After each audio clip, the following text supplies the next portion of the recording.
बर्बाद गुलिस्ता करने को बस एक ही उल्लू काफ़ी है। उस फूले चमन का क्या होगा, हर साख पे उल्लू बैठा है। तो मेरे प्यारे मित्र, बंधु, भाइयों, जैसा कि आपको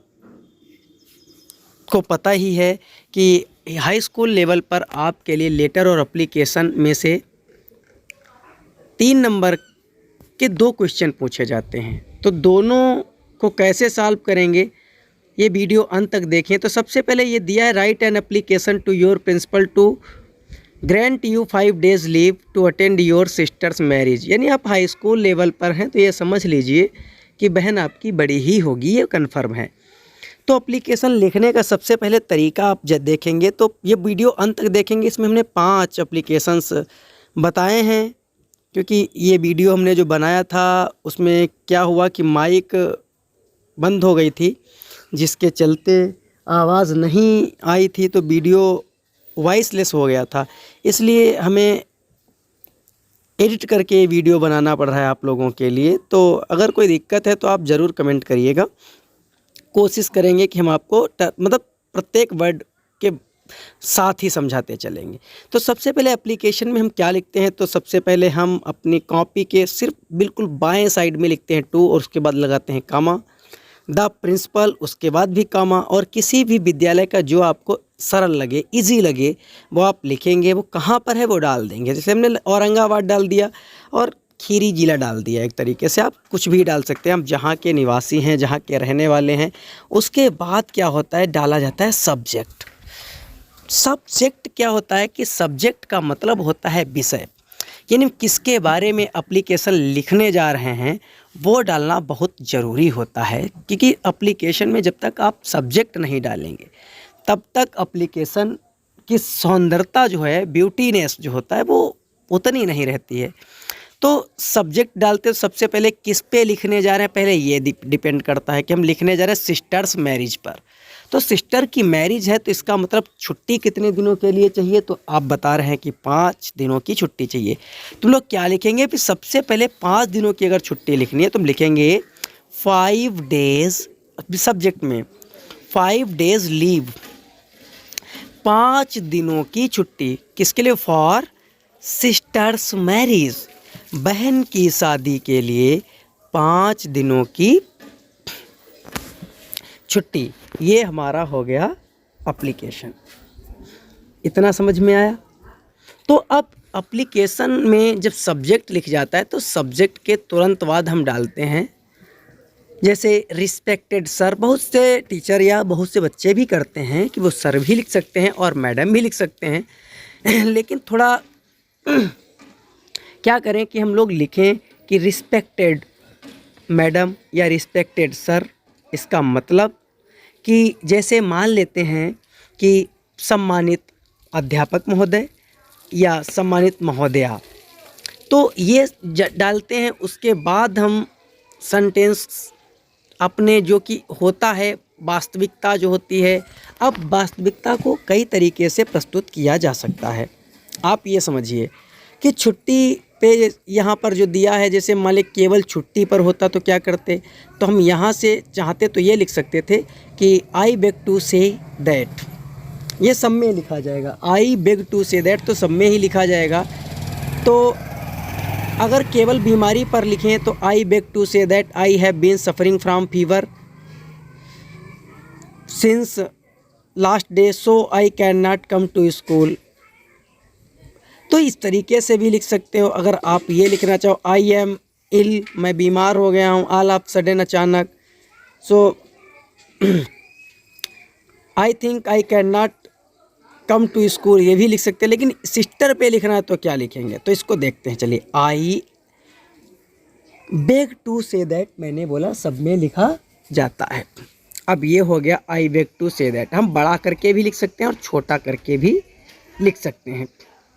तो अब यहाँ पर सिस्टम क्या रहेगा कि क्या लिखे, तो जैसे हम तो बता रहे हैं क्या लिखना चाहिए यहाँ पर, उसके बाद हम लिख सकते हैं I beg to say that. अब सीधे आप अपना परिचय दीजिए, आप किस क्लास के विद्यार्थी हैं ये परिचय दीजिए। सबसे अच्छी बात है कि आपको अगर छुट्टी लेनी है, बहन की शादी हो, ब्रदर्स मैरिज हो, कजिन्स मैरिज होनी चाहिए, तो उसमें क्या लिखेंगे? तो I am the student of class 10th। सबसे बड़ी चीज़ है, क्या लिखेंगे? I am the student of class 10th, ये लिखेंगे। ये समझ लीजिए अच्छे तरीके से, क्योंकि ज़रूरी नहीं, और बहुत से तरीके से अगर लिखना चाहो तो ज़्यादा बड़ा ना करना चाहो तो यहाँ पे आप सिंपल में बना सकते हो। ड्यू टू मैरिज या ऑन अकाउंट ऑफ मैरिज कर सकते हो। ड्यू टू मैरिज या on account of marriage of my sister's on, वो डेट डाल देंगे, हो जाएगा। मैं उतने के बाद I am not able to come to the school these days, ये भी लिख सकते हैं। वो लिखने पर है। और यहाँ पर हम लोग यही करेंगे कि I am the student of class 10th। इतना करने के बाद हम लोग क्या करेंगे? फिर क्या होता है कि अब आप ये बताइए कि आपका रोल नंबर कितना है। तो डालेंगे माई रोल नंबर इज़ 26, 36, 35, जो आपका मन हो वो डालें। And my class teacher is mister Mohit, Amit, Rohit, Pawan, Sonu, मतलब जो भी आपके टीचर हैं वो डालेंगे। ये समझ लीजिए अच्छे तरीके से प्यारे बच्चों। तो इतना डालने के बाद क्या करेंगे हम लोग कि अब ये हो गया कन्फर्म हमारा। जब ये सब डाल देंगे, ये क्यों होता है? अच्छा, अब कुछ बच्चे या कुछ लोग सोचेंगे कि हमसे ये रोल नंबर क्यों डलवाया गया और क्लास टीचर का नाम क्यों डलवाया गया। तो मान लीजिए आप किसी स्टैंडर्ड स्कूल में पढ़ रहे हैं प्यारे बच्चों, तो वहाँ पर सेक्शन होते हैं। क्लास 10th की कई सेक्शन होते हैं, A, B, C। तो पे प्रत्येक सेक्शन का एक कक्षा अध्यापक यानी क्लास टीचर अलग होता है। तो प्रिंसिपल कैसे जानेगा कि आप किस क्लास टीचर के क्लासरूम के विद्यार्थी हैं? तो इसलिए वो सब डालना ज़रूरी है। तो क्या पड़ गया? I am the student of class 10th, my roll number is, ये सब डाल के, क्योंकि रोल नंबर भी पता रहेगा कि कौन सा बच्चा किस रोल नंबर का है जो विद्यालय नहीं आएगा। 36 हो गया। अब उसके एंड माई क्लास टीचर डालेंगे। My class teacher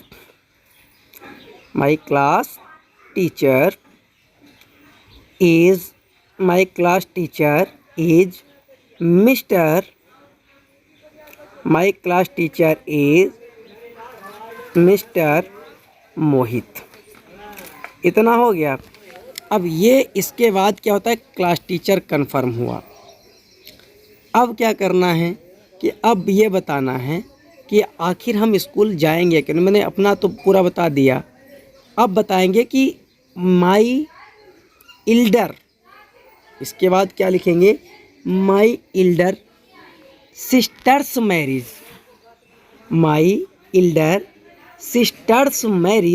is falling, कि मेरी बड़ी बहन की शादी अब होने जा रही। होने का मतलब शादी पहले से ही फिक्स होती है, किस तारीख पर होगी तो वो तारीख पड़ती है, अथवा उस तारीख पे पड़ते हैं तरीके से ये हम लोग लिखते हैं। बताएंगे sir, my elder sisters marriage is falling, ये सब लिखेंगे इसमें, क्योंकि यही मेन चीज़ तो यही हम लिख रहे हैं। My elder sisters marriage is falling,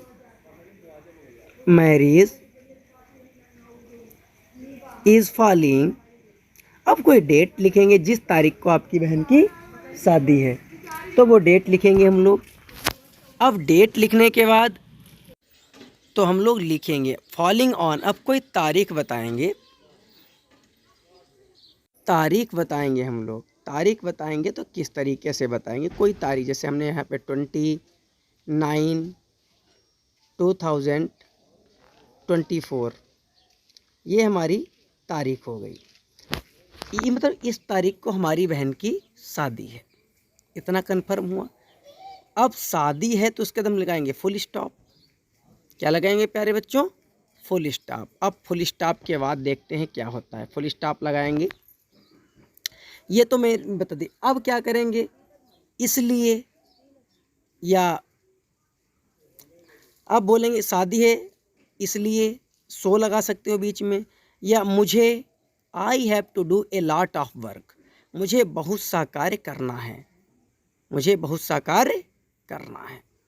lot of work, मुझे बहुत सा कार्य करना है इसलिए। अब इसके बाद इसलिए का यूज हम करेंगे। अब इसलिए का सो से भी प्रदर्शित करते हैं, देयरफॉर से भी करते हैं। तो लिखेंगे सो आई कैन नॉट, क्या लिखेंगे बाबू? आई कैन नॉट, कैन और नॉट के बीच में स्पेस नहीं होना चाहिए। I can not come to school during these days, come to school during. अब ड्यूरिंग क्यों लिखते हैं? कि इन दिनों के दौरान, कब? जब बहन की शादी हो रही है, तो इसलिए ड्यूरिंग का यूज़ करेंगे। ड्यूरिंग दीज डेज, इन दिनों मैं स्कूल नहीं आ सकता। अब इतना लिखने के बाद अब लिखेंगे सो प्लीज़, कृपया मुझे, क्या लिखेंगे? सो प्लीज़, यानी कृपया मुझे। इतना दीज डेज के बाद नई लाइन से लिखेंगे कि कृपया मुझे, सो प्लीज़। अब सो प्लीज़ लिखने के बाद हमें क्वेश्चन से ही मिल जाएगा, ग्रांट लिखा हुआ है, वहाँ से लिख देंगे सो प्लीज़ ग्रांट मी, यू को हटा के मी करेंगे, 5 डेज लीव लिख देंगे। इतना लिखने के बाद प्रत्येक एप्लीकेशन में एक सेंटेंस जो आएगा वो क्या आएगा वो बात करेंगे। पहले ये लिख लें, क्योंकि यहाँ पे इरेज करना पड़ता है और हमारे लोगों के पास टैलेंट बहुत है, लेकिन हम लोगों के पास आर्थिक स्थिति अच्छी नहीं है, जिसके चलते हम लोगों के पास टेक्निकल बोर्ड नहीं है। अब हम लोगों को वीडियो रोक कर इसको मिटाना पड़ता है। थोड़ा मैनेज करिए, कोऑपरेट करिए हमारे साथ। तो हमने बताया सो प्लीज़ लिखेंगे, so please, so please, so please grant, so please यहाँ पे ग्रांट से नोट करेंगे। ग्रांट और यू को हमेशा मी में चेंज करते हैं। सो please grant me 5 days leave, इतना लिखेंगे। So please grant me 5 days leave, ये लिखेंगे। उसके बाद लास्ट में हम लोग लिख देते हैं प्रत्येक सेंटेंस में I shall be highly obliged to you, मैं आपका बहुत बहुत आभारी रहूँगा। ये सेंटेंस लिखना ज़रूर चाहिए जब आप एप्लीकेशन लिखते हैं। उसके बाद लास्ट में क्या होता है कि लिखते हैं योर फेथफुल प्यूपिल या योर ओबीडेंटली, और उसके नीचे लिखते हैं एक्स वाई और जेड, और उसके बाई साइड में हम लोग लिखते हैं डेट, डेटेड, डेट भी डालनी पड़ती है। और इसके साथ ही एप्लीकेशन हमारा हो जाता है clear. I shall be highly obliged to you के बाद एप्लीकेशन फिनिश हो गया। अब योर ओबीडेंटली लिखने के बाद हम लोग जो है इसको बंद करेंगे। और अगले, क्योंकि ये वीडियो थोड़ा लंबा है, 47 मिनट के वीडियो को अगर आपने बेहतर तरीके से देखा तो गारंटी के साथ मैं कह रहा हूँ कि 4 नंबर कहीं नहीं गए, और इन्हीं में से बोर्ड परीक्षा में इस बार एक पूछा जाएगा। ये 100% गारंटी है, मैं गारंटी के साथ कह रहा हूँ। डेंटली, योर ओबीडेंटली। अब योर ओबीडेंटली के बाद हम लोग क्या करते हैं, यहाँ पर XYZ लिख देते हैं, क्योंकि नाम नहीं, एग्ज़ाम में नाम नहीं डाला जाता है, ये चीज़ आप लोग जान लीजिए। और आप भी नाम मत डालिएगा ना, रोल नंबर वहाँ पे लिखिएगा। और बाईं साइड में हम लोग क्या करेंगे, बाईं साइड में डेट डाल देते हैं तो एप्लीकेशन क्लियर हो। अब हम एक एप्लीकेशन बता चुके हैं और अगले एप्लीकेशन की ओर चलेंगे। अब जिस तारीख को आपका एग्ज़ाम हो वही डेट आप डाल दीजिएगा, कितना अच्छा रहेगा। इतना समझ में आया? चलिए अब जो है अब इसको इरेज करेंगे, फिर से वीडियो रोक कर ही करना पड़ेगा, और उसी के दौरान हमको इस क्वेश्चन को भी सॉल्व करके दूसरा क्वेश्चन राइट करना पड़ता है। हमने क्वेश्चन राइट किया है कि write an application to the principal of your school requesting him to give you full fee concession. मतलब इसका है कि आप अपने स्कूल के प्रधानाचार्य जी को पत्र लिखो और प्रार्थना करो कि वो आपको पूरी फीस माफ़ी दें। और ये चीज़ समझ लो सारे बच्चों कि मैं क्या कह रहा हूँ कि फुल फी कंसेशन जो है, अब फुल फी कंसेशन भी लिखा हो सकता है एग्ज़ाम में, फुल फी कंसेशन नहीं लिखा है तो क्या लिखा हो सकता है, पॉसिबिलिटी क्या है, तो कभी कभी लिखते हैं स्टूडेंटशिप भी बोलते हैं, तो कभी कभी ग्राउंड्स पॉवर्टी एंड मेरिट वो भी अगर लिखा है तो आप समझ जाइए कि ये फीस माफ़ी पर ही हमको लिखना है, फीस माफ़ी पर ही लिखना है। तो फुल फी कंसेशन कह लो या स्टूडेंटशिप पे कह लो या ग्राउंड्स पॉवर्टी कह लो, चीज़ एक ही है। अब सबसे पहले तो वही जो हम अभी तक करते हैं, टू लिखेंगे, द प्रिंसिपल लिखना पड़ेगा क्योंकि ये तो कन्फर्म ही लिखना पड़ेगा, द प्रिंसिपल। अब उसके बाद किसी ना किसी स्कूल का नाम देना ही पड़ेगा, आप जिसका चाहिए दे दीजिए। मैंने गवर्नमेंट कॉलेज का नाम दे दिया, कोई गवर्नमेंट का स्कूल है तो है, क्या दिक्कत है। किसी का आप नाम डाल सकते हैं, वो तो आप पर डिपेंड करता है, नाम किसी का डालिए। और कहाँ है वो भी आप डाल सकते हैं। मैंने यहाँ पर लखीमपुर डाल दिया, तो आप कहीं सीतापुर डाल सकते हैं, गोरखपुर डाल सकते हैं, मुंबई, पटना, जहाँ भी आप रहते हैं। इतना करने के बाद फिर क्या होता है, सब्जेक्ट। इतना करने के बाद हमें लिखना पड़ता है सब्जेक्ट। अब सब्जेक्ट क्या है, पहले ये हम बात कर लें कि किस पे लिखने जा रहे हैं। तो आपने बता दिया कि फुल फी कंसेशन पे। किस पे लिखने जा रहे हैं, फुल फी कंसेशन पे। तो फार लगा के वही लिख दीजिए, फार फुल फी कंसेशन, पूरी फीस माफ़ी हेतु या पूरी फीस माफ़ कराने के वास्ते, ये लिखना पड़ता है हम लोगों को। अगर ग्राउंड स्टूडेंटशिप होता, फार स्टूडेंटशिप लिख देते हैं यहाँ पर, तो हमारा हो जाता सब्जेक्ट। अब सब्जेक्ट होने के बाद तो आप जानते ही हैं क्या करना पड़ता है, रिस्पेक्टेड सर और रिस्पेक्टेड मैम, ये लिखना पड़ेगा हम लोगों को। तो अब वो लिखेंगे रिस्पेक्टेड सर या रिस्पेक्टेड मैम।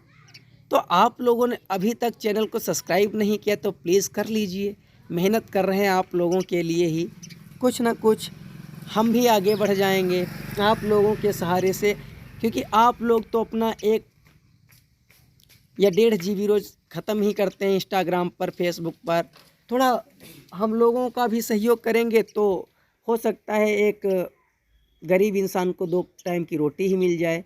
तो रिस्पेक्टेड सर के बाद वो तो मैंने पहले ही बोल दिया है कि आई वेक टू से दैट, आपको लिखना ही पड़ेगा, यू हैव टू राइट, क्योंकि पड़ेगा, ये तो मजबूरी है आपको, you will have to write, ये तो लिखा ही जाता है। अगर नहीं तो आप नए शब्दों में भी लिख सकते हो, I want to tell you, I want to say something to you, मतलब वो आप पर डिपेंड करता है। जब आपको ग्रामर बहुत अच्छी सी आती हो, ट्रांसलेशन आते हो, तो आप अपने मर्जी से कर सकते हैं। लेकिन यहाँ हम क्यों छोटे छोटे सेंटेंस कर रहे हैं कि मतलब सभी बच्चों को तो ग्रामर आ नहीं सकती, क्योंकि बहुत से बच्चे ऐसे होते हैं जो सिर्फ थोड़ा ही बहुत जानते हैं। तो हम सोचते हैं जितना वो जानते हैं उसी में से हम उनको बेहतर करें। तो आई वेक टू से दैट मैंने कर दिया। तो आई वेक टू से दैट के बाद अब फीस माफ़ी के लिए जिसे हम कह सकते हैं कि माई फादर इज़ नो मोर, मेरे पिताजी नहीं हैं या नहीं रहे। या मैं कह सकता हूँ आई एम ऑर्फन, मैं अनाथ हूँ। जब अनाथ हो तो अब पिताजी नहीं है तो there is no source of income at my home, मेरे घर पर मतलब पैसे आमदनी के कोई स्रोत नहीं है। तो ये भी हम कह सकते हैं मेरे प्यारे बच्चों। मैं नहीं चाहता कि किसी पे लिखूँ कि माई फादर इज़ नो मोर, ये सेंटेंस हमें ही सही नहीं लगता है। और ये हो जैसे कभी कभी आई एम ऑर्फन, मैं अनाथ हूँ, तो भी लिख सकते हो। अनाथ हो तो आप पैसे कहाँ से कमाओगे, तो सीधी सी बात है। तो इसके लिए सबसे अच्छा रहता है, बेस्ट तरीका है कि आप अपने पिता को मत खोइए और सेंटेंस अच्छे से लिखिए कि माय फादर इज़, लिखने का तरीका पहले समझिए। My father is very poor, मेरे पिताजी बहुत गरीब हैं। तो क्या लिखोगे, इसलिए सो लगा दोगे। ही कैन नॉट पे माई स्कूल फी, लेकिन हम क्या करेंगे, लिख इसको दूसरे तरीके से भी लिख सकते हैं। पहले हम आपको यही लिख कर दिखाएंगे, माई father is very poor farmer, my father is very poor farmer लिखेंगे, वेरी पुअर और फार्मर। अब फार्मर के बाद लिखेंगे इसलिए, मेरे पिताजी बहुत गरीब किसान हैं, इसलिए क्या लिखेंगे, इसलिए वह मेरे स्कूल की फ़ीस जमा नहीं कर सकते। तो यहाँ पर ही कैन नॉट पे, ही कैन नॉट पे माई स्कूल फीस। अब क्या करेंगे, तो हम इतना बड़ा ना करके इसको और छोटा किया जाए, जिससे और आप लोगों को आराम हो जाए। तो क्या करेंगे, इसको इरेज करेंगे और इसको 60 में लिखने का प्रयास करेंगे। इसको रिमूव टू, जो कि इंटर में आप आएंगे तो पढ़ेंगे। तो लिखेंगे my father is too poor, इसमें थोड़ा सा परिवर्तन करेंगे। My father is too, very को हटा के टू करेंगे। माई फादर इज़ टू, यहाँ पर क्या लिखेंगे बाबू, टू लिखेंगे। My father is too poor, अब फिर टू का यूज़ करेंगे, to pay my school fee लिख देंगे। तो अर्थ वही आ जाएगा इसका जो मैंने अभी आपको बताया है कि मेरे पिताजी इतने गरीब हैं कि फीस देने में असमर्थ हैं मेरे स्कूल की। तो क्या हो गया कि my father is too poor to pay my school fee, इतना कंप्लीट हो गया। अब क्या हुआ, ये तो फीस नहीं दे सकते, लेकिन लेकिन यहाँ पर सेंटेंस क्या आ रहा है, फीस नहीं दे सकते लेकिन मैं पढ़ना चाहता हूँ। मैं, लेकिन, लेकिन के लिए वट का यूज़ करेंगे। किसका यूज़ करेंगे, वट। वट आई वांट, मैं चाहता हूँ। I want to read, I want to read, मैं, लेकिन मैं पढ़ना चाहता हूँ। अब क्योंकि के लिए दो शब्द होते हैं, एक बिकॉज और एक एज। बिकॉज या एज, किसी एक का यूज़ करेंगे मेरे प्यारे बच्चों। तो यहाँ पर हम क्या कर लेंगे, एज का यूज कर लेंगे। बिकॉज भी हो सकता है और एज भी, तो हम एज का यूज करेंगे, एज हो गया। अब क्या करेंगे, पिछली कक्षा में मैं प्रथम आया था या आया हूँ, अगर आया हूँ करूँगा तो है कल लगाना पड़ेगा, लेकिन मुझे क्या करना, मैं आया था। तो आया था के लिए पास्ट में जाएंगे, पास्ट इंडेफिनिट में आया था के लिए केम लगेगा, I came first, I came first in last class, मैं पिछली कक्षा में प्रथम आया था, I came first in last class. इतना तो आई होप कि समझ ही गए होंगे आप लोग कि मैं, अब इसमें क्या होगा, मैं प्रथम आया था, अब फिर वही से शुरू करेंगे। सो प्लीज़, सो प्लीज़, इसलिए कृपया। अब इसमें जो दिया है गिव से, यानी ग्रांट नहीं दिया है, गिव दिया है, ग्रांट भी दिया है और रिक्वेस्टिंग के बाद दिया हिम टू ग्रांट। तो so please grant, so please grant लिखा मिल गया, क्वेश्चन में मिल गया आपको। So please grant me full fee concession, so please grant me full fee concession, full fee concession. अब इसको लिखने के बाद आप फिर से वही करिएगा कि I shall be highly obliged to you लिख लीजिए, कंप्लीट हो जाएगा आपका एप्लीकेशन। और दाएं साइड में लिखना ना भूलें, योर ओबीडेंटली, योर ओबीडेंटली, और नाम की जगह पे पड़ेगा XYZ, और बाएं तरफ आपकी फिर से पड़ेगी डेट। कन्फर्म हुआ, समझ में आया। यहीं पर जहाँ पे मेरा हाथ रखा हुआ है, यहाँ पर आप डाल सकते हैं योर ओबीडेंटली और XYZ, और लेफ्ट साइड में, क्योंकि यहाँ पे स्पेस का मैं, आपका पेज नीचे की ओर होगा। तो ये दो एप्लीकेशन आपके क्लियर हुए। अब हम चलते हैं तीसरे एप्लीकेशन की ओर। तीसरा एप्लीकेशन क्या करा, write an application to the principal of your school requesting him to give you a character certificate. मेरे प्यारे बच्चों, कैरेक्टर सर्टिफिकेट और ट्रांसफ़र सर्टिफिकेट, दो चीज़ों में से किसी एक के लिए कभी कभी आ जाता है। ट्रांसफ़र सर्टिफिकेट का मतलब शॉर्ट में जिसको बोलते हैं टीसी, और कैरेक्टर सर्टिफिकेट जिसको हिंदी में कहते हैं लोग चरित्र प्रमाण पत्र, और टीसी को बोलते हैं स्थानांतरण प्रमाण पत्र। दोनों के लिए जब लिखेंगे तो लगभग सेम होगा, थोड़ा सा अंतर है। बाकी तो मैंने बता ही दिया है कि टू द प्रिंसिपल, अब स्कूल का नाम आप जो भी मैंने पहले वाला ही पढ़ा रहने दिया, सब्जेक्ट बदला जाएगा। हम किस पे लिखने जा रहे हैं तो पता चला किसके लिए, तो आप बता देंगे। कैरेक्टर सर्टिफिकेट के लिए तो फॉर का यूज करेंगे सब्जेक्ट में, फॉर कैरेक्टर सर्टिफिकेट। अगर हमें ट्रांसफ़र सर्टिफिकेट चाहिए तो फॉर ट्रांसफ़र सर्टिफिकेट। वही सारी चीज़ें, दो में से कोई एक चीज़ हम लिख देंगे। अब इसके बाद क्या होता है, रिस्पेक्टेड सर या रिस्पेक्टेड मैम, वहाँ से शुरू करेंगे, वो तो आप जानते ही हैं। I beg to say that, वो भी लिखा जाएगा। तो सब्जेक्ट के बाद मैंने क्या बताया, फॉर कैरेक्टर सर्टिफिकेट, ये आपका सब्जेक्ट है। अगर यहाँ पे ट्रांसफ़र सर्टिफिकेट पे आता तो फॉर ट्रांसफ़र सर्टिफिकेट इतना लिख देते। ये कन्फर्म हुआ, आपका सब विषय हो गया है, सब्जेक्ट हो गया। तो अब क्या करेंगे, हम लोग डालेंगे रिस्पेक्टेड मैम या रिस्पेक्टेड सर। अब ये लिखने के बाद हम लिखना प्रारंभ करेंगे। I beg to say that, वो तो लिखना ही पड़ेगा।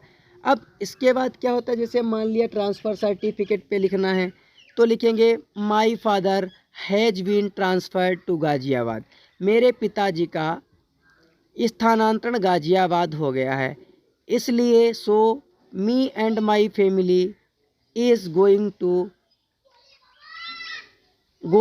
टू गाज़ियाबाद, इसलिए मैं और मेरा परिवार गाज़ियाबाद जा रहा है। क्यों जा रहा है, कि पिताजी का ट्रांसफ़र हो गया। लेकिन कैरेक्टर सर्टिफिकेट में ऐसा नहीं होता है। कैरेक्टर सर्टिफिकेट में क्या लिखेंगे कि सीधी सी बात, अब यहाँ पर I want to take admission in other school, मैं दूसरे विद्यालय में प्रवेश लेना चाहता हूँ। तब भी बात यही कहेंगे, कैरेक्टर सर्टिफिकेट में भी ये सेंटेंस तो कहना ही पड़ेगा आपको। I want to take admission in other school. अब दूसरे स्कूल में आपको जब एडमिशन चाहिए तो अच्छे अच्छे स्कूलों में आपका एक कैरेक्टर चेक किया जाता है कि कैरेक्टर कैसा है आपका, पिछले स्कूल में जहाँ रहे हैं आप, वहाँ आपने किस तरीके का व्यवहार किया। तो ये बहुत ही मायने रखता है, व्यवहार भी बहुत मायने रखता है कि आपका व्यवहार क्या रहा है। जो टीसी होता है तो टीसी में क्या है कि एडमिशन कर लेते हैं। अब किस लिए करना चाहते हो, एडमिशन लेना चाहते हो, फॉर हायर एजुकेशन, मतलब उच्च शिक्षा के लिए। यहाँ पर अदर और फॉर के बीच में स्कूल शब्द छूट गया है जो हमें लिखना पड़ेगा। फॉर हायर एजुकेशन, उच्च शिक्षा के लिए। क्या बताया हमने, इन अदर स्कूल। अब स्कूल छूट गया तो स्कूल हम नीचे लिख लेंगे। स्कूल किस लिए, उच्च शिक्षा के लिए दूसरे विद्यालय में एडमिशन लेना है। जब एडमिशन लेना है तो आप ये समझ जाइए क्या करना पड़ेगा, हम लोगों को करना ये पड़ेगा कि हमको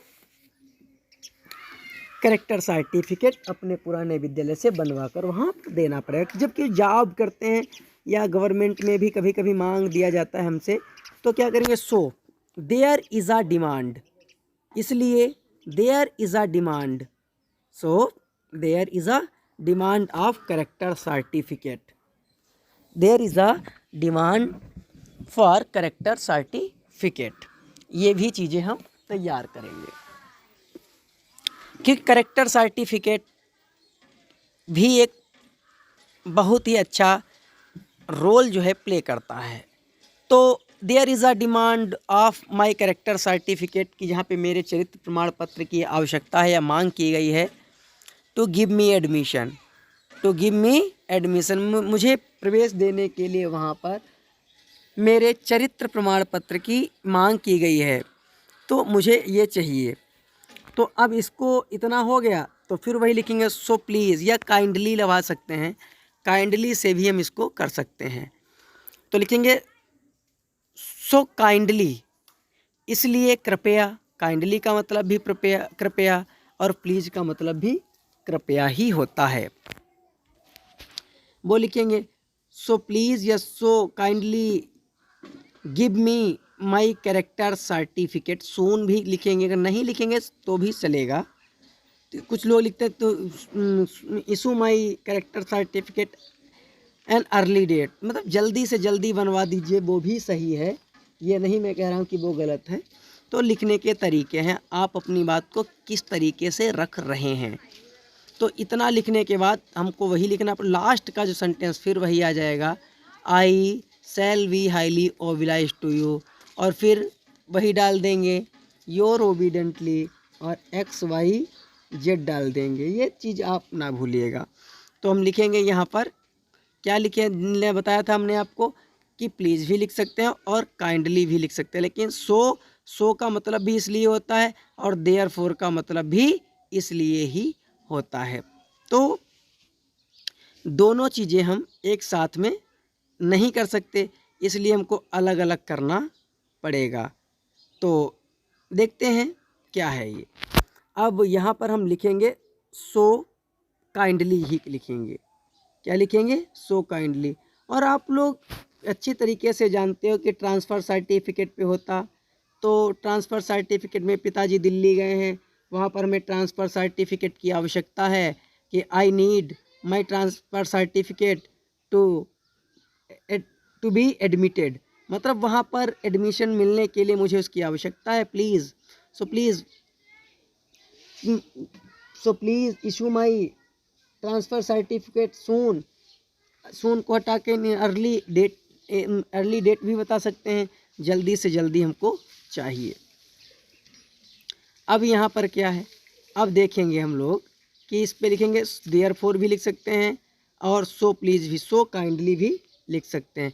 सो काइंडली अब गिव से ही लिखेंगे क्योंकि गिव दिया है, टू गिव, तो so kindly give me my character certificate ही लिखेंगे। जब ये लिख जाएगा तो हमने आपको पहले ही बता दिया है कि I shall be highly obliged to you, I shall be highly obliged to you लिखेंगे। उसके बाद हमने आपको क्या बताया कि योर ओबिडेंटली के बाद एक्स वाई जेड लिखने के बाद बाएं तरफ आप डेट डाल दीजिए। आपका एप्लीकेशन कंप्लीट हो गया। 3 एप्लीकेशन आपके कंप्लीट हो गए हैं। ये अच्छे तरीके से हमने आपको समझाया। अब बचे 2 एप्लीकेशंस, जिसमें से आपको एक बताएंगे तो खेलों के बारे में, यानी स्पोर्ट का मतलब भी गेम होता है, गेम का मतलब भी स्पोर्ट होता है, यानी साइनोनिम्स हैं। ये सब दोनों शब्द साइनोनिम्स हैं, सिनोनिम्स जिसको बोल देते हैं, समानार्थी हैं। अब इतना करने के बाद हम लोग अब क्वेश्चन थोड़ा बदलेंगे। मैं आशा करता हूँ कि आपके समझ में अच्छे से ये वीडियो आ रहा है और जल्दी से जल्दी हम आपको सोशल साइंस मतलब प्रत्येक चीज़ के जो टॉपिक बाई टॉपिक अच्छे तरीके से आपको समझाते चलेंगे। प्रत्येक जो इम्पॉर्टेंट होगा दृष्टिकोण से परीक्षा के, या परीक्षा के दृष्टिकोण से जो ज़्यादा उचित होगा। अगला क्वेश्चन मैंने देखो लिख दिया है बोर्ड पे, इवनिंग गेम्स पे। कभी कभी स्कूल में खेल के लिए उचित सामग्री नहीं होती है। अब उचित सामग्री की अगर हम बात करें, ना तो बैट है, ना बॉल है, ना टेनिस है, ना हॉकी है। जब कोई चीज़ है ही नहीं तो बच्चे वहाँ पर खेलेंगे क्या। तो गेम्स और स्पोर्ट्स की मैंने पहले ही बता दी एक ही चीज़ है। तो यहाँ पर अब टू द प्रिंसिपल, स्कूल का नाम कहाँ पे है वो डालने के बाद आपको सब्जेक्ट, तो इसमें क्या लिखेंगे, फॉर अब इसमें क्या लिखेंगे, फॉर इवनिंग गेम्स, या फॉर इवनिंग गेम्स भी लिख सकते हैं कि शाम के खेलों के वास्ते। तो ये भी, या लिखेंगे for arrangement of evening games, यानी शाम के खेलों के लिए व्यवस्था के वास्ते। तो इस तरीके से भी हम लिख सकते हैं इसका सब्जेक्ट। जब सब्जेक्ट लिख जाएगा तो हम क्या लिख डालेंगे, जो भी घिसी पिटी लाइन, रिस्पेक्टेड सर या रिस्पेक्टेड मैम, 2 में से एक चीज़ हम वहाँ पर डाल देंगे।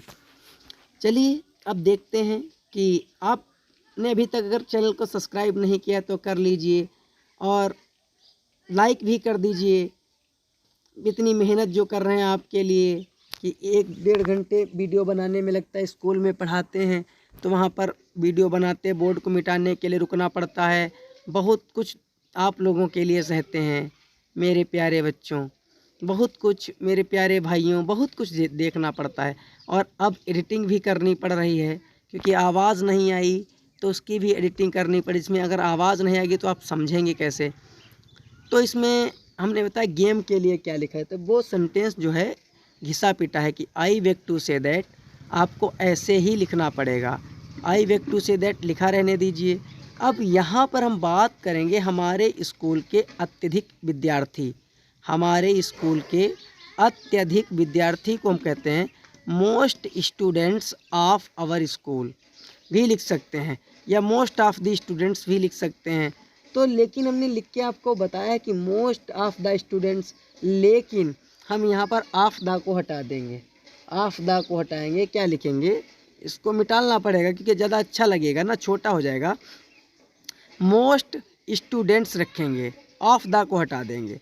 Most students of our school, इसका मतलब हो गया हमारे स्कूल के अत्यधिक विद्यार्थी या अत्यधिक बच्चे खेल खेलना चाहते हैं। Want to play games, want to play, खेलना चाहते हैं।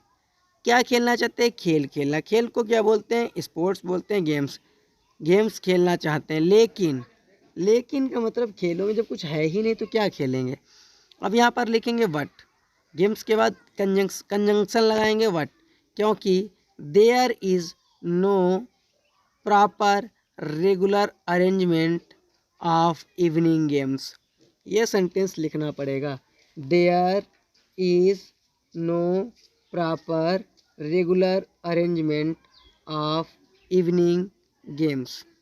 इसका मतलब यहाँ पर खेलों की कोई समुचित व्यवस्था नहीं है। तो अब इतना हो गया। इतना करने के बाद हमारा क्लियर हो गया एप्लीकेशन। अब एप्लीकेशन जब क्लियर हो जाता है तो हमारे पास वही जो कि हम प्रत्येक एप्लीकेशन में लिखते चले आए हैं वही करेंगे यहाँ पर। तो क्या करेंगे, सो प्लीज़ या देयर फॉर से भी कर सकते हैं। तो therefore, so therefore भी लिख सकते हैं और सो भी लिख सकते हैं। तो क्या हो जाएगा कि सो का यूज़ कर लीजिए या देयर फॉर का यूज़ कर लीजिए आप। अब उसके बाद काइंडली का यूज़ करिए या आप करिए प्लीज़ का, और कुछ नहीं। देयर फॉर आई, कामा लगेगा, I, there for I request you to make a regular arrangement of evening games, आप इवनिंग गेम्स के बाद हम फिर से वही घिसा पिटा sentence I shall be highly obliged to you ही लिखेंगे। I shall be highly obliged to you, और योर ओबीडेंटली लिखने के बाद XYZ लिख देंगे और डेट डाल देंगे। क्लियर हो जाएगा हमारा एप्लीकेशन। अब उसके बाद हम चलेंगे अंतिम एप्लीकेशन की ओर। जो अंतिम एप्लीकेशन रहेगा वो आपका रहेगा सब्जेक्ट चेंज पे। कि आपने पता चला कि लड़कियां हैं, किसी लड़की ने किसी सहेली को देखकर जो ब्रिलियंट थी, होशियार थी, उसने मैथ ली थी तो इसने भी मैथ ले ली। तो अब क्या हुआ, 2 महीने 3 पढ़ने के बाद इसके मैथ तो ऊपर से जरी पल्ले ही नहीं पड़ रही है। बोलते ना कि पल्ले ही ना पड़ेगी तो यही बात संस्कृत में बोलूं, कारलोक मेरे छोड़ो पल्ले ही ना पड़ेगी तो वो चीज़ कह सकते हैं कि मैथ पल्ले ना पड़ी। तो अब लड़की चाहती है कि मुझे मैथ के जगह पर होम साइंस दे दी जाए, यानी गृह विज्ञान मुझे पढ़ना है। तो इसमें ऐसा कुछ खास नहीं है, तो इसको भी चेंज किया जाता है। बाकी जो कि मैंने बता ही दिया है कि कुछ चीज़ें सेम रहती हैं एप्लीकेशन में। टू द प्रिंसिपल, वो सब स्कूल आपका जो मन हो वो डालिए। तो सब्जेक्ट डालेंगे, सब्जेक्ट डालने के बाद उसके बाद सर रिस्पेक्टेड सर और आई वेक टू से दैट तो सेम ही रहेगा। अब मैंने पहले ही बोल दिया कि चीज़ें हैं समझ में आती हैं लेकिन स्लोली स्लोली आती हैं, आराम आराम से आती हैं, एकदम तो कोई नहीं सीख सकता है। एक कहावत है गांव में कहावत क्या है कि कोई भी काम, और वो एक का बिहारी जी ने भी कहा है कि बूंद बूंद से ही घड़ा भरता है। तो हम लोग धीरे धीरे सीखते सीखते अच्छा सीखेंगे और अच्छे नंबर लाएंगे बोर्ड एग्ज़ाम में। तो सब्जेक्ट इसका क्या, सब्जेक्ट चेंज की बात की है तो फॉर सब्जेक्ट चेंज यानी विषय परिवर्तन हेतु। अब उसके बाद तो वो बता ही चुके हैं, आई वेक टू से दैट लिखा है। तो अब क्या करोगे, तो जैसे कि अब सेशन चल रहा है, अप्रैल से एडमिशन लेना पड़ता है, तो जो भी सब्जेक्ट हमें चूज करने पड़ते हैं वो अप्रैल में ही चूज करने पड़ते हैं। तो क्या करेंगे, आई हैव हटाएंगे, यहाँ से हैड करेंगे क्योंकि चुना था अर्थ देना है ना। आई हैव चूजन ना करके आई हैव चूजन मैथ्स की जगह पे आई हैड करेंगे, ज़्यादा बेटर रहेगा। तो हैव को हटाकर हम हैड कर लेंगे। तो I had chosen maths in the month of April, in the month of April मतलब अप्रैल के महीने में मैंने मैथ चुनी। अब चुनी फिर क्या हुआ भाई, मैथ चुन तो लिए, अब क्या होगा, एंड अटेंडेड और ज्वाइन की, attended the class for a month, और मैंने एक महीने तक क्लास भी ली, मतलब क्लास में बैठकर पढ़ाई की कोशिश की। And attended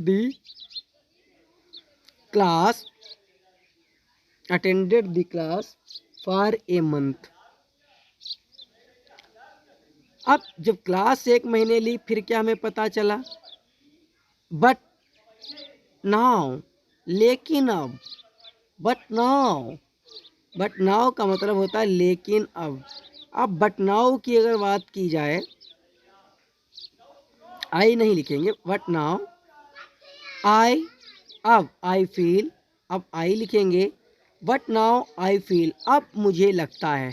but now I feel को हिंदी में क्या बोलेंगे बाबू, अब मुझे लगता है, लेकिन अब मुझे, आई कैन कुड नॉट को हटाकर ज़्यादा बेटर रहेगा विल नॉट का यूज़ किया जाए।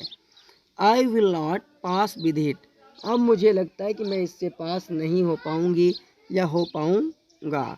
तो कुड नॉट को हटाकर हम लोग लिखेंगे will not. I will not pass with it, अब हम इसके साथ पास नहीं हो पाएंगे। अब पास नहीं हो पाएंगे फिर वही अपना घिसा पीटा, सो प्लीज़ वाला ही लिखना पड़ेगा।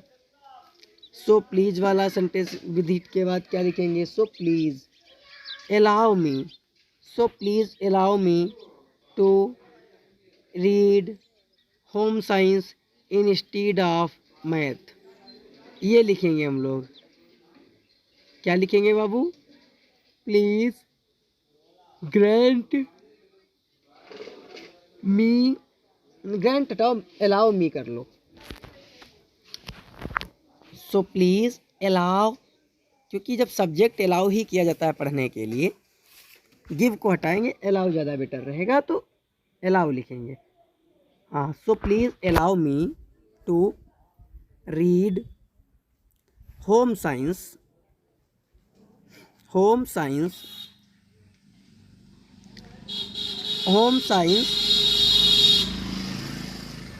Instead of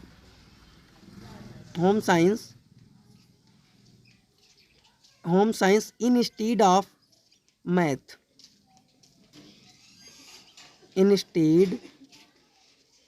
of math, instead of math. अब लास्ट का सेंटेंस तो वही रहेगा जो हमने बताया, I shall be highly obliged to you. उसके बाद your obediently X Y Z लिखने के बाद आई होप कि you feel better than before, पहले से आप अच्छा महसूस करते हैं कि आप हमारे अलावा भी बहुत से यूट्यूब चैनलों पर आप वीडियोस देखते हैं, वहाँ पर उनके पास जो कि टेक्निकल बोर्ड ज़्यादा है और वो बहुत अच्छे तरीके से समझाते, लाइट की व्यवस्थाएं हैं। तो अभी हमारे पास बहुत सारी भौतिक चीज़ें उपलब्ध नहीं हैं, जिस तरीके से वो लोग पढ़ाते हैं हम भी उससे बेहतर पढ़ा सकते हैं, उससे आपको बेहतर ही पढ़ाएंगे। अगर आपको लगता है कि बेहतर नहीं, तो आप कभी भी मेरी ऑफलाइन क्लास अटेंड करके देखिएगा। जान लगा देते हैं बच्चों के लिए हम, किसी भी टॉपिक को समझाने के